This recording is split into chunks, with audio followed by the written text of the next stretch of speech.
10.3 exercise जो आपके पास है उसमें सबसे पहले आपके पास प्रोजेक्शन में आपको डाउट है। क्वेश्चन नंबर 3 और 4 है आपके पास। Find the projection of vector i minus j on the vector i plus जे।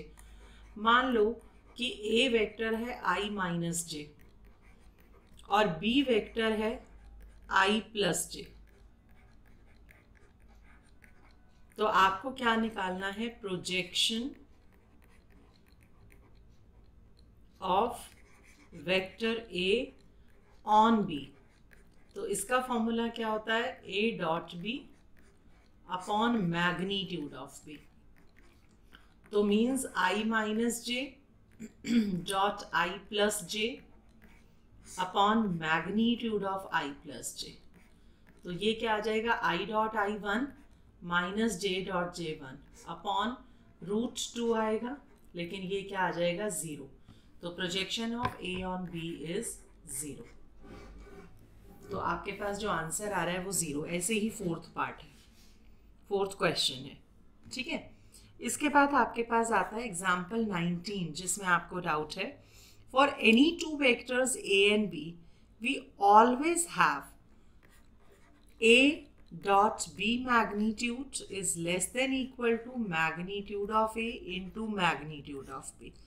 अब आपके पास सबसे पहले आता है कि हमारे पास ये रिजल्ट है और हमें इसे प्रूव करना है कि ये रिजल्ट कैसे आता है। अब इसमें दो केसेस होते हैं। पहला केस हम लेते हैं कि अगर मैग्नीट्यूड ऑफ ए या मैग्नीट्यूड ऑफ बी 0 है तो हम कहेंगे कि ये रिजल्ट ट्रिवियली ट्रू होगा ही होगा, because we have then magnitude of A dot B is 0 और that is equal to magnitude of A magnitude of B. तो इस केस में तो लेस देन इक्वल टू हो या इक्वल हो, दोनों केसेस में वो 0 आता है। सेकेंड केस हम लेकर चलते हैं कि अगर मैग्नीट्यूड ऑफ ए और मैग्नीट्यूड ऑफ बी 0 के इक्वल नहीं है, तो इस केस में हमने डॉट प्रोडक्ट में कॉस थीटा निकाला था, that is magnitude of A dot B upon magnitude of A magnitude of B. ये होता है कॉस थीटा के इक्वल। एक्चुअली तो ये क्या होता है? ऐसे होता है जैसे हमने यहाँ से रिजल्ट किया था ना, that cos theta is A dot B upon magnitude of A into magnitude of B. Formula किया था डॉट प्रोडक्ट का हमने दिस। तो यहाँ पर अब हमने क्या किया? हमने मॉड लेना है यहाँ पर, तो यहाँ भी हमने मॉड लगा दिया। तो mod of A dot B is equal to mod of या मैग्नीट्यूड ऑफ कॉस थीटा। अब कॉस थीटा लाई करता है -1 से 1 में, लेकिन मैग्नीट्यूड है तो ये लेस देन इक्वल टू 1 होगा, 0 से 1 होगा, लेकिन वैल्यू तो 1 या 1 से लेस आएगी। तो जब cos theta less than equal to 1 होगा और अगर अब हम इसे क्रॉस मल्टीप्लाई करें तो magnitude of A dot B is always less than equal to magnitude of A into magnitude of B. इसे हम कॉशी-श्वार्ट्ज इनइक्वालिटी भी कहते हैं। और डायरेक्टली अगर हमें कहीं ये रिजल्ट यूज़ करना पड़े तो हम ये रिजल्ट भी यूज़ कर सकते हैं कि कहीं भी magnitude of A dot B हो, then we can write it as less than equal to magnitude of A into magnitude of B. तो ये आपको एज अ रिजल्ट भी याद करना है। और वैसे अगर हमें प्रूव करना आ जाए तो हम ऐसे दो केसेस लेते हैं। एक केस जिसमें अगर 0 है तो ये रिजल्ट ट्रू हो जाएगा क्योंकि LHS RHS 0 हो जाएगा, और अगर ये 0 नहीं है तो हमने ए डॉट बी का फॉर्मूला लगाया, that cos theta is A dot B upon magnitude of A into magnitude of B. हमने यहाँ पर दोनों तरफ मॉड ले लिया, तो cos theta is always less than equal to 1 होगा। तो magnitude of A dot B cross multiply किया, that less than magnitude of A into magnitude of B, जो हमें प्रूव करना था। Is that clear? क्लियर है ध्रुवी? Yes ma'am. ओके, अब जो 20th क्वेश्चन है, 20th एग्जाम्पल है, ये भी आपके पास एक तरह से रिजल्ट है और इसमें हमारे पास ये रिजल्ट यूज होगा जो अभी हमने प्रूव किया। अब ये क्या कह रहा है? For any two vectors A and B we always have. अब हमें क्या प्रूव करना है कि magnitude of A plus this magnitude of A plus B is less than equal to magnitude of A plus magnitude of B. तो यहाँ से हमें ये प्रूव करने के लिए अब हम क्या करते हैं? पहला केस तो वही है कि इनइक्वालिटी होल्ड्स ट्रिवियली, कि ये रिजल्ट ट्रू होगा कब, जब हम क्या कहेंगे कि दोनों में से कोई भी एक 0 होगा। तो रिजल्ट इज ट्रू ट्रिवियली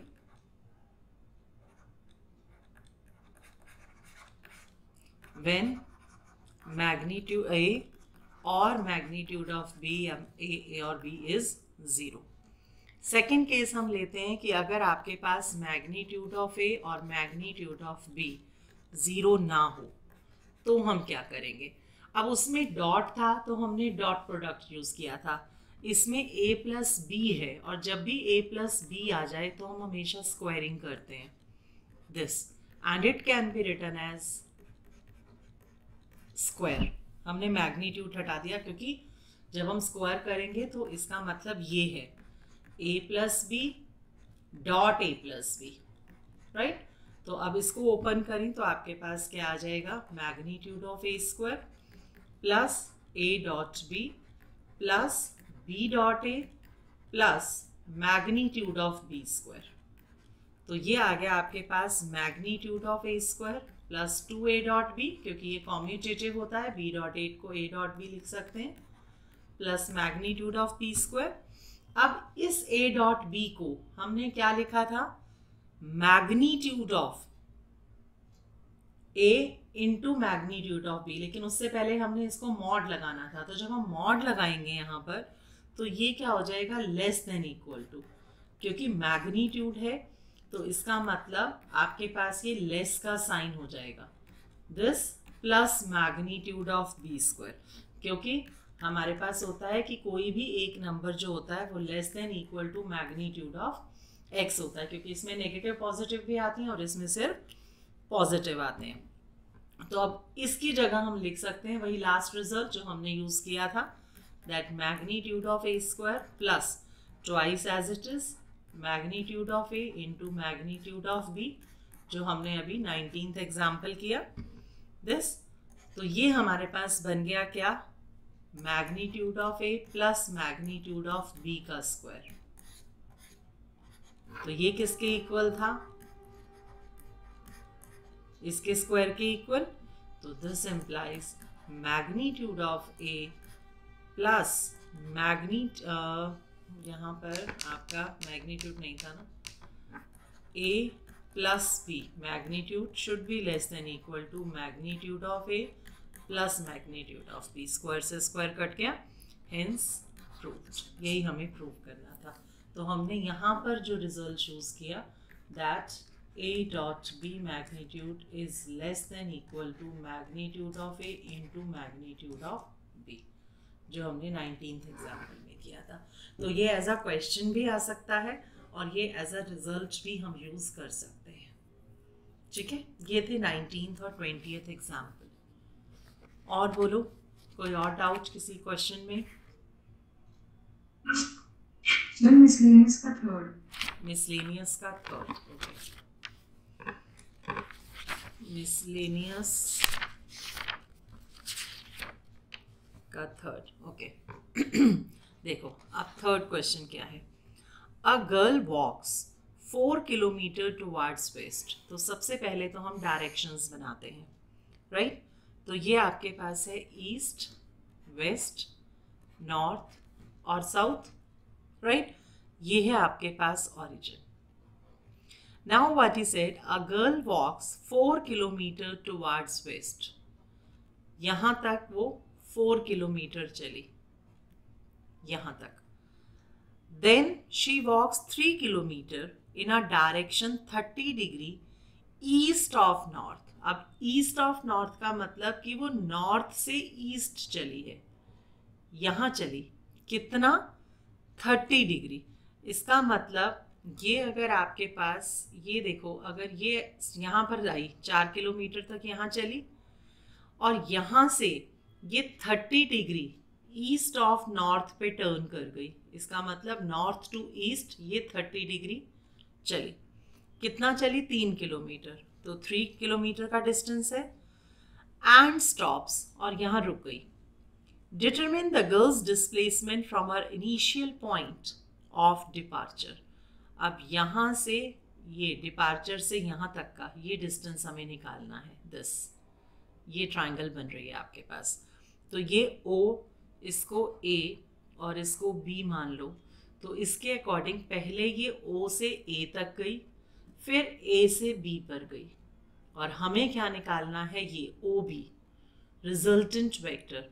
तो हम ट्राइंगल लॉ ऑफ सम से कह सकते हैं कि OA plus AB is equal to OB, that is your triangle law of sum, right. अब हमें OA निकालना है, AB निकालना है और OB को फाइंड आउट करेंगे उससे। तो उसके लिए अब अगर आप देखो तो यहाँ से अब हम इसे कैसे फाइंड आउट करें, इसके लिए अब हम सबसे पहले देखो क्या कहते हैं, OA वेक्टर।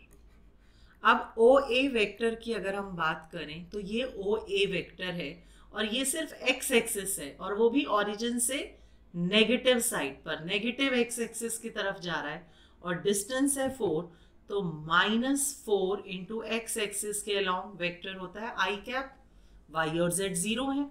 तो ये OA वेक्टर आ गया आपके पास -4 इंटू i कैप। 4 डिस्टेंस था लेकिन नेगेटिव डायरेक्शन में था, इसलिए -4 इंटू x एक्सिस के अलॉन्ग था, तो x एक्सिस के अलॉन्ग डायरेक्शन होती है i कैप, j और k 0 क्योंकि y और z नहीं है उसमें। अब हम निकालते हैं AB वेक्टर। अब AB वेक्टर की बात करें तो ये AB वेक्टर है, इसका डिस्टेंस तो हमें पता है 3 है। अब अगर ये 30 डिग्री का एंगल बना रहा है तो ये एंगल 60 का बनाएगा, क्योंकि टोटल 90 डिग्री है, ये हमने परपेंडिकुलर ड्रॉ किया है। तो अब हमें AB निकालना है। अब AB अगर हम देखें तो x और y एक्सिस है, तो x एक्सिस के अलॉन्ग आपके पास ये देखो 60 डिग्री का एंगल तो बन ही रहा है, तो x एक्सिस के अलॉन्ग cos 30 होता है, cos होता है, तो हम क्या लिखेंगे 3 into cos 60 of i, plus y axis के अलॉन्ग साइन आता है, तो 3 sin 60 इंटू j कैप, क्योंकि x एक्सिस के अलॉन्ग cos थीटा आता है और y एक्सिस के अलॉन्ग क्या आता है, sin थीटा। तो i cap is with along x axis and j cap is the unit vector along y axis. तो यहां से ये आपके पास आ गया 3 इंटू cos 60 होता है half i, plus 3 into sine 60 आपके पास क्या होता है √3/2 जी। तो OA वेक्टर भी आ गया, AB वेक्टर भी आ गया। अब दोनों को ऐड करें तो आपके पास क्या आ जाएगा, -4i plus 3/2i plus 3√3/2j is equal to vector OB। अब इन दोनों को इकट्ठा कर दें तो ये आपके पास क्या आ जाएगा, -8 प्लस 3 -5/2i प्लस 3√3/2j। ये आपके पास आ गया OB वेक्टर। हमें क्या निकालना था, डिटरमिन द गर्ल्स डिस्प्लेसमेंट, तो इसका मतलब मैग्नीट्यूड ऑफ OB।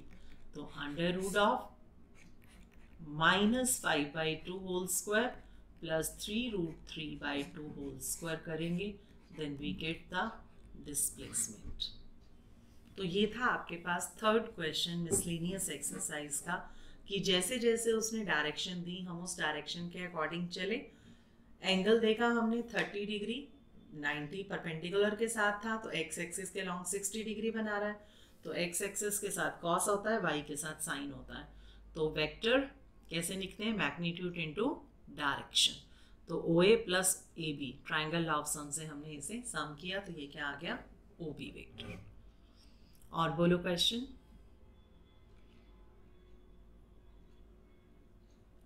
किसी और क्वेश्चन में डाउट? मैम हाँ जी बेटा। मैम जो जैसे 10.3 है, हाँ उस एक्सरसाइज के मैम जैसे क्वेश्चन नंबर 10, हाँ 11, 12 और 13, मैम इन चारों में डाउट है। क्वेश्चन नंबर मैम 10 से 13 चार क्वेश्चन है। 10 से 13 एक्सरसाइज 10.3 में। Yes ma'am.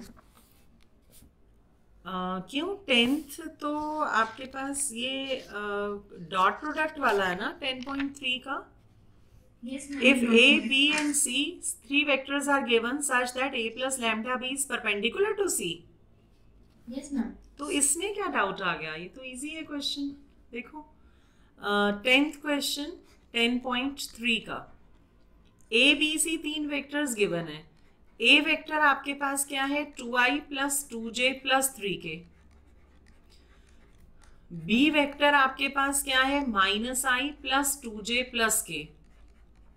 मैम इसमें यही करना है ना कि पहले वैल्यू पुट कर दो A vector plus lambda B vector की, और उससे फिर डॉट प्रोडक्ट कर लो सी वेक्टर से। यस हाँ, यही तो बताना है कि a + λb परपेंडिकुलर है वेक्टर c के।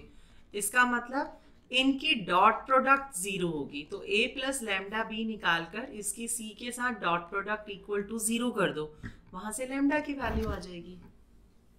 ओके मैम, ठीक है, यही करना है इसमें। हाँ, और 11th देखो, 11th में भी यही है, शो करना है कि ये परपेंडिकुलर है।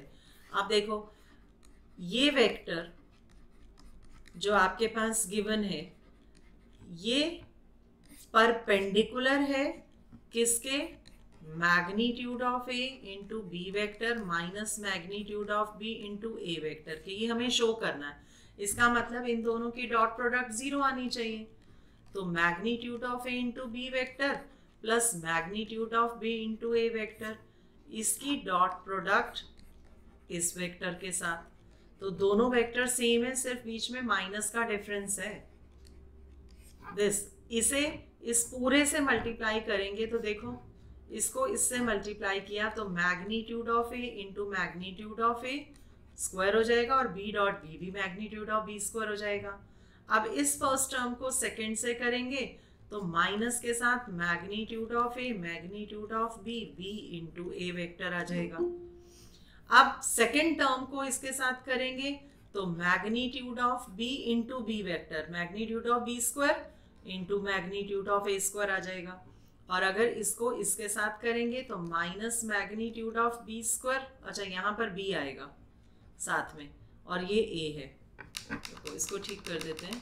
यहाँ पर आपके पास क्या आ रहा है, ये आ रहा है magnitude of B magnitude of A vector B vector, और फोर्थ दिस ये आ रहा है। अब देखो कॉम्यूटेटिव होती है डॉट प्रोडक्ट, तो ये कट गया, ये इससे कट गया, तो ये क्या आ गया 0। अगर इनकी डॉट प्रोडक्ट 0 आ गई तो इसका मतलब ये वेक्टर्स कैसे हैं आपके पास, परपेंडिकुलर। और यही हमें शो करना था कि अगर दो वेक्टर्स परपेंडिकुलर हैं तो उनकी डॉट प्रोडक्ट क्या आनी चाहिए 0। ठीक है, is that clear? 12th question देखो। 12th क्वेश्चन जो आपके पास है, ये क्वेश्चन है ना मैम, इसमें ये डाउट रहता है कि हमको कंक्लूड करना है किसी वेक्टर के बारे में। हाँ, तो हम कैसे कंक्लूड कर सकते हैं? देखो आपके पास क्या गिवन है कि a डॉट a 0 है और a डॉट b 0 है। दो वेक्टर्स ऐसे अलग अलग 0 दिए हुए हैं। हमें बताना है वेक्टर b के बारे में। अगर हम यहाँ देखें तो दो सेम वेक्टर्स की डॉट प्रोडक्ट 0 है। इसका मतलब यहाँ से a वेक्टर 0 होगा तभी होगा काम, क्योंकि a डॉट a 0 आ रहा है, इसका मतलब a वेक्टर 0 है तभी तो 0 डॉट 0 0 आएगा। यहाँ हम देखें तो a वेक्टर हमने यहाँ से कंक्लूड किया था कि 0 है, तो इसका मतलब अगर a वेक्टर 0 है तो 0 डॉट एनी वेक्टर इज 0। इसका मतलब हमें तो वेक्टर b के बारे में कंक्लूड करना था, तो vector b may be of any vector, ये कोई भी वेक्टर हो सकता है, क्योंकि इस रिजल्ट के हिसाब से हमारे पास क्या है, वेक्टर a 0 है। और अगर वेक्टर a 0 होगा, देखो a कॉमन है दोनों में, तो इसका मतलब a वेक्टर 0 है जो इसको भी 0 कर रहा है। तो इसलिए b कुछ भी हो, a डॉट b हमेशा क्या आएगा 0। तो 1 नंबर का क्वेश्चन है, हमें सिर्फ ये कंक्लूड कर। अब वो कहता है कि what can you conclude about vector a, तो हम कहते हैं वेक्टर a इज ऑलवेज 0, क्योंकि वेक्टर a 0 होगा तभी तो 0 डॉट 0 0 आएगा। नहीं तो अगर आप देखो तो a वेक्टर की दूसरे ही वेक्टर अपने सेम वेक्टर के साथ डॉट प्रोडक्ट 0 नहीं होती। तो इसलिए ये कब होगा, जब a वेक्टर 0 होगा। This is your 12th question. और बोलो इस exercise 13th if A B C. अब इन देखो इन क्वेश्चंस में ना एक चीज ध्यान रखा करो, जैसे जैसे दिया है ना वैसे साथ साथ लिखते जाओ। जैसे क्या दिया है, if A B C are unit vectors. अब अगर A B C unit vectors हैं तो इसका मतलब क्या होता है यूनिट वेक्टर्स, जब उनका मैग्नीट्यूड क्या होता है 1। इसका मतलब ये हमें गिवन है, पहली लाइन से ये लिखा हमने, such that a plus B plus C is 0, ये हमें दिया हुआ है। हमें फाइंड करना है value a dot B, B dot C और c डॉट a की। जब भी हमारे पास ऐसा एडिशन में रिजल्ट गिवन हो ना तो हमेशा स्क्वायरिंग कर देना, a प्लस बी प्लस सी दोनों तरफ स्क्वायरिंग कर दो, होल स्क्वायर, और 0 का स्क्वायर इज 0। तो can we write this as a plus B. अब इसमें आइडेंटिटी वैसे हम खोल सकते हैं, लेकिन कभी भी a डॉट a को a का स्क्वायर नहीं, उसके मैग्नीट्यूड का स्क्वायर लिखते हैं, इसलिए हम उसे अलग अलग करके लिख रहे हैं, इज 0, राइट। अब इनको मल्टीप्लाई करोगे तो a डॉट a बनेगा वही आइडेंटिटी ही, a square plus B square, सिर्फ जहां वेक्टर का स्क्वायर आता है वहां मैग्नीट्यूड हो जाता है, क्योंकि डॉट प्रोडक्ट हमेशा क्या होती है, commutative. a dot b twice of b dot c plus twice of c dot a is 0। अब ये आपके पास दिया हुआ है 1, ये भी 1 है और ये भी 1 है, प्लस इन सब में से 2 कॉमन ले लो, तो a dot b plus b dot c plus c dot a, और यही हमें ब्रैकेट वाली टर्म निकालनी है। तो अगर हमें ये निकालना है तो a dot b plus b dot c plus c dot a क्या आ जाएगा आपके पास, 1 प्लस 1 प्लस 1 3, यहाँ कर हो जाएगा -3 डिवाइडेड बाय 2। तो the value of a dot b plus b dot c plus c dot a is -3/2। तो कभी भी एडिशन में ऐसा रिजल्ट आए तो हमेशा स्क्वायरिंग कर देना, ठीक है। और कोई क्वेश्चन? 10.4 का कौन सा? मैम ये हिंट दे दीजिएगा इन क्वेश्चन का, 3rd, 5th और 6th। 10.4 third question. अच्छा अब देखो थर्ड क्वेश्चन आपके पास क्या है, if a unit vector A, मैंने कहा साथ साथ देखना, if a unit vector A, इसका मतलब एक यूनिट वेक्टर है तो उसका मैग्नीट्यूड क्या है 1, मेक्स एंगल π/3 विद आई।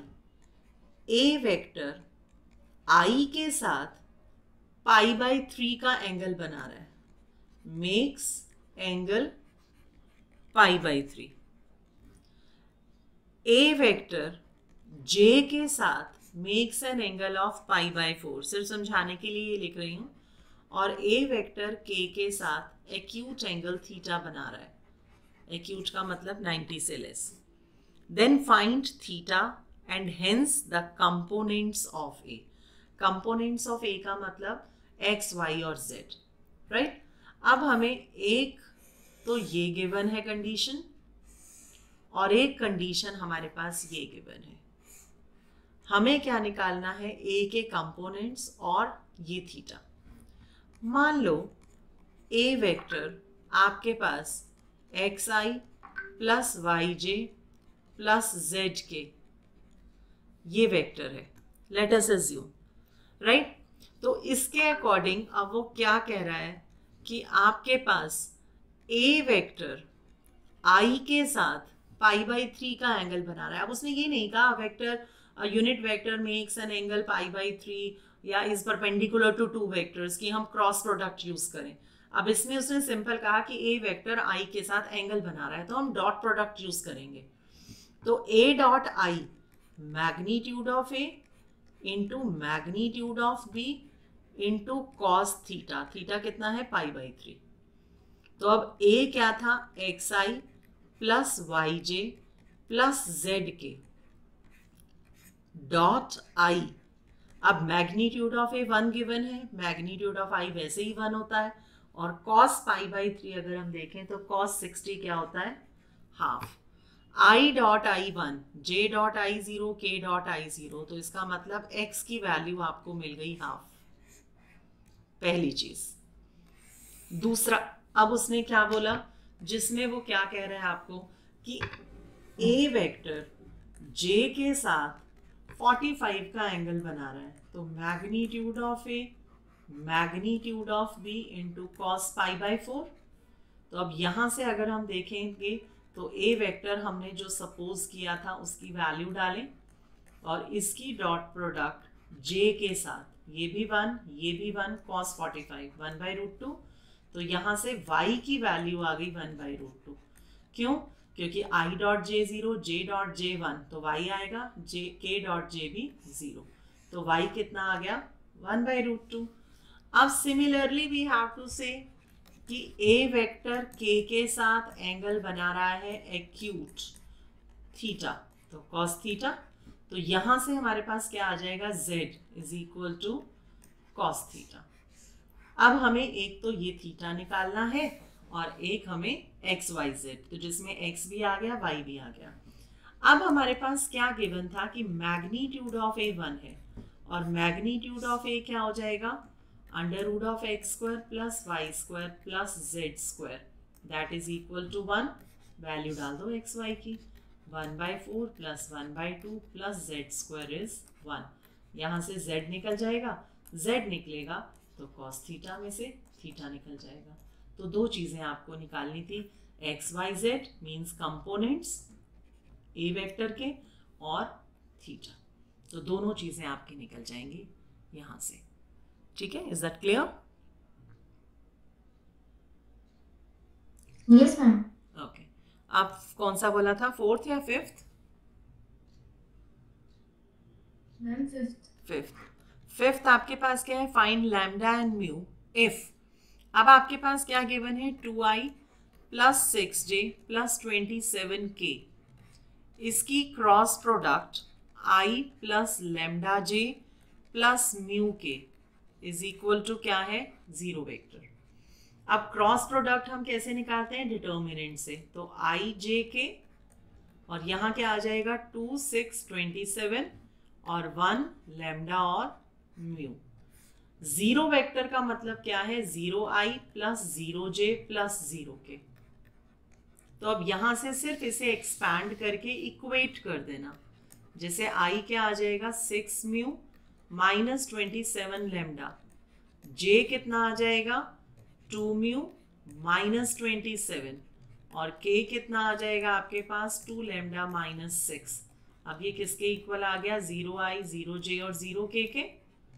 तो अब 6 mu minus 27 lambda is 0, 2 mu minus 27 is 0 and 2 lambda minus 6 is 0। तो लैम्डा यहाँ से आ गया 3, यहाँ से म्यू आपके पास आ गया 27/2। आंसर तो यहीं से आ गया, इन दोनों की वैल्यू इसमें डाल दो, वेरीफाई होगी तो इसका मतलब हमारा आंसर ठीक है। तो ये थर्ड आप सिर्फ वेरीफाई करने के लिए यूज़ करोगे कि अगर आप इसे वेरीफाई करो तो आपको RHS 0 आ जाएगा। तो that's we have to get the value of lambda and mu. ठीक है, यस मैम। और कौन सा है मैम 6th बिल्कुल सेम है बेटा। 6th क्वेश्चन में देखो आपके पास जो हमने पहले उसमें किया था डॉट प्रोडक्ट में, given that a dot b 0 and a cross b is magnitude नहीं है, सिर्फ a cross b is 0। What can you conclude about the vector a and b? अब फिर हमें कंक्लूड करना है, अब दोनों वेक्टर्स के बारे में कंक्लूड करना है क्योंकि दोनों में a और b है। अब इसका मतलब अगर a डॉट b 0 है तो हम कहते हैं a वेक्टर परपेंडिकुलर है b वेक्टर के, और अगर दो वेक्टर्स की क्रॉस प्रोडक्ट 0 हो तो हम कहते हैं दो वेक्टर्स पैरेलल होते हैं। क्या ऐसा पॉसिबल है कि हमारे पास वेक्टर, दो वेक्टर ऐसे हों जो आपके पास पैरेलल भी हों और परपेंडिकुलर भी हों? क्या ऐसा पॉसिबल हो सकता है? No ma'am. नहीं। इसका मतलब ये रिजल्ट कब ट्रू होगा, जब दोनों में से कोई ना कोई एक वेक्टर 0 होगा। Result is true only if either vector A is 0 और वेक्टर B is 0। तो दोनों में से अगर कोई एक वेक्टर 0 होगा तभी ये कंडीशन ट्रू हो सकती है, otherwise it is not possible that two vectors are parallel and perpendicular। तो हमें यही बताना था about the vectors A and B, तो हम यही लिखेंगे the given result is true only if either A or B is 0. ठीक है? Yes ma'am. और कोई question? Ma'am example 30. Example 30. Okay, ये इम्पॉर्टेंट भी है. एग्जाम्पल 30. अब देखो ये क्या है. If with reference to the right handed system of mutually perpendicular unit vectors I J K, alpha vector is 3i minus j, beta vector is 2i plus j minus 3k. Then express beta in the form of beta 1 plus beta 2. Means हमें beta vector को दो vectors में divide करना है कि दोनों का sum beta के इक्वल आए, where beta 1 is parallel to alpha and beta 2 is perpendicular to vector alpha. Beta को हमें ऐसे दो वेक्टर्स में डिवाइड करना है जिसमें एक वेक्टर तो इसके पैरेलल है और एक वेक्टर इसके परपेंडिकुलर है, राइट?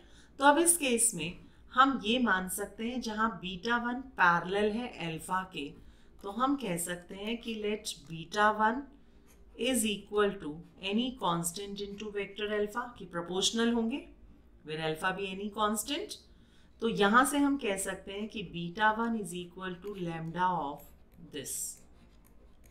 तो इसका मतलब 3 lambda I minus lambda of J, ये हमारे पास आ गया बीटा 1 वेक्टर, पहली कंडीशन, राइट? अब हमारे पास क्या गिवन है, that beta is equal to beta 1 plus beta 2. Beta vector is equal to beta 1 plus beta 2 given है. तो यहाँ से हम बीटा 2 वेक्टर अगर निकालें तो can we write it is it's beta minus beta 1. तो दोनों को सब्ट्रैक्ट कर दो. बीटा वेक्टर हमारे पास है 2i प्लस जे माइनस 3k, और इसमें से हम बीटा 1 सब्ट्रैक्ट करेंगे तो 3 लैम्डा आई माइनस लैम्डा जे.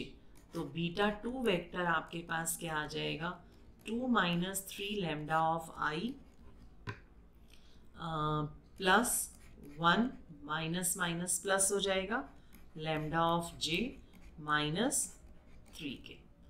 अब उसने क्या कहा, ये तो रिजल्ट हमने यहाँ से यूज़ किया था कि बीटा 1 पैरेलल है अल्फा के. अब उसने कहा कि बीटा 2 परपेंडिकुलर है अल्फा के, ये गिवन है. तो इसका मतलब इनकी डॉट प्रोडक्ट 0 हो जाएगी, डॉट अल्फा इज 0. तो बीटा 2 आपके पास क्या है, 2 minus 3 lambda of I plus 1 plus lambda of J minus 3k. इसकी डॉट प्रोडक्ट अल्फा के साथ that is 3i minus J is 0. तो अब इसको इससे मल्टीप्लाई करें तो 3 times of 2 minus 3 lambda minus 1 of 1 plus lambda, और k यहाँ कुछ नहीं है तो 0. यहाँ से हमारे पास वैल्यू आ गई किसकी, लैम्डा की. तो 6 minus 9 lambda minus 1 minus lambda is 0.